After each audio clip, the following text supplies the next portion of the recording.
What's up, everybody? This is your girl, Saina Wind. I may be your friend, I may be your foe.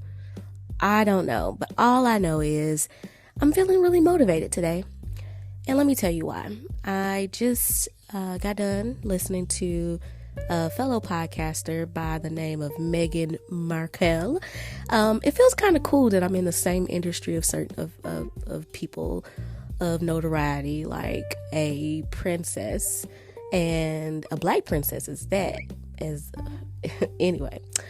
And also I wrote a children's book called The Adventures of Ada, and I'm a published author. Like, I am in the category with some of the greats. Like, when you put things in that type of perspective, when you open the window of your mind or when you just actually take a look at the bigger picture and you're wondering where you are in the grand scheme of things, and are you a success or are you a failure? But then you look at it and you are where you are, and you are in the same league of great people. So I was just thinking about that. But what really got me motivated is at the end of her podcast, she was doing her season finale. And she talked to mostly women on her first 11 episodes. And it's called Archetypes, and where she is just trying to break apart a lot of the archetypes, a lot of the stereotypes, a lot of the tightly held misconceptions of words like bitch or bimbo or an angry black woman, and just a lot of different concepts. I know she talked with Margaret Cho about being a dragon lady, and breaking out those concepts and breaking those down into the cultural constraints that they are. But anyway, she said this quote at the very end, and it is by a Greek poet by Christinopoulos, and I may be saying this wrong, don't flame me, but the quote, it honestly had me in tears. It says, "What didn't you do to bury me? But you forgot I was a seed." And I listened to that part at least 3 times, and I wanted to look it up. I wanted to read it because I wanted to ingrain it on my brain, because the last few years I've had a plethora of grave diggers that I had to expunge out of my life. And even myself, I had to expunge a lot of the negative constraints that I have on who I am. And that Saina was one of them, who was trying to bury me. But then I forgot, and they forgot, that I am a seed. And no matter how much pressure I am under, I will keep growing and growing and growing and growing. And it just kind of reminded me of who I am. Not who I've been or not who I was, but who I am. I am all the things. We are all the things as people. And we must give ourselves grace and love and compassion, and not try to bury ourselves under concrete, anyway. So that quote, and then also it really hit me because I was just reading an article, because it was on the Yahoo News, and it put on there that she was the Duchess of Sussex. And even though I know that she is a princess, or technically not a princess because they stripped them of the titles, but whatever. When I read that, all the things that you may hear my little gato just running around. He has the zoomies.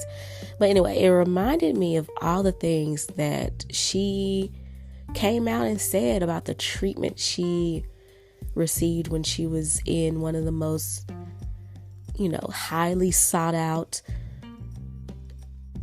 highly placed on a pedestal positions of being a princess of one of the most famous,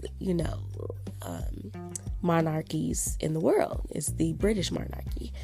And so I just thought when I saw that her title was Duchess of Sussex, I was like, oh damn, she's trying to remind us who we are. But damn it, she is letting them people know, and all the people in England who talk shit about her, that you try to bury her literally by just talking so much slander and just running her ragged and causing her to have issues with her mental health, where she wanted to not be in this world anymore. But she did what she had to do. She packed up her baby and left with her husband. And her husband was like, I am going with my wife. And seeing a man, I don't know why I'm putting all these extra words on my words, but anyway, but seeing a man like Prince Harry, who is again, part of the highest monarchy in the Western world, protect his woman, and a black woman, it is very emotional, because as we know that black women are some of the most unprotected women in the world. Black and brown women, they don't care about us when we go missing. They don't care about us when we die in childbirth. And the world typically just does not look upon women who are brown in hue, or Asian women, all the women, but especially, I'm just speaking as if I don't want to, make people feel isolated, that I don't believe in. Anyway, I'm not going to get caught up in that. If you're listening to my podcast, you're listening to hear my opinions. So anyway, black women are the most educated, yes, yet most unprotected women in America. And so seeing a man in his highest stature, white man, whatever, he got basically two levels of privilege. He's fucking royal and he's white. Sacrifice his livelihood to protect his woman and his children. Granted, I know there's all levels of colorism or whatever bullshit, but still, Meghan Markle has and always will be a black woman. And the British people will not let her forget it. Not that she wanted to anyway. But anyway, so that phrase, going back to that quote, it just rang so much strength, and it made me want to reignite one, Lord have mercy, I don't know what my cat's doing, but one, reignite the love that I have for myself and the love that I know that I have for the people in my life, and just keep pushing and keep growing, because damn it, the world did everything in its power to bury me, but I will always remember that I am a motherfucking seed. That is the New Translation Message version of Christopher's quote. So anyway, that's one hell of an intro. That was 8 minutes. So how y'all doing? I missed y'all. I am still planning on continuing my episodes. I know that I was on a great roll, and you know what? I'm not going to diminish or minimize my accomplishments. I'm on a great roll, because there's some people who don't make it past their second episode, because I didn't make it past my second episode when I first tried. But anyway, what are you guys doing? How was your Thanksgiving? Mine was pretty good, even though I didn't go home. And if you're familiar with this podcast, you know that I am pretty vulnerable on this podcast. I talk about my family, talk about my mental health struggles. I talk about my body struggles. I think if I haven't, that's going to be for another episode. My career struggles. So I didn't go home just because family issues. If you go back to episode Where the F I Been, you will know where the F I been and why I wasn't in a hurry to go there. And I won't dwell on it, because I have come to grips that certain boundaries have to be set in order to maintain one's mental health. And maintaining your mental health is your self-care. After going through suicidal ideations in 2020, 2021, if we're going to be real, off and on, very, very, very, very tough depressive states. I am glad and proud to be able to share that I made it. I'm still here. I think having anxiety and depression, I know having issues with anxiety and depression will always be with me. But I think I'm learning my triggers, which is very important. But I'm also learning that these peaks and valleys are just peaks and valleys, and they will come and go. Some valleys will be deeper than others. Some peaks will be easier to climb than others. But I just have to keep on going. I can stop for a day or two because, I'll be honest, some of my depressive states will last the weekend, where I will barely leave the bed. I will eat what I need to eat. I'm not going to slander me eating because as my weight loss therapist told me, that obesity is a disease and it's very hard, But anyway, just keep on going. I know it's hard. Hit me up on cosines and tangents at gmail.com if you want some encouraging words, because that's one thing I will be honest. I love to love people. I love to speak life into people.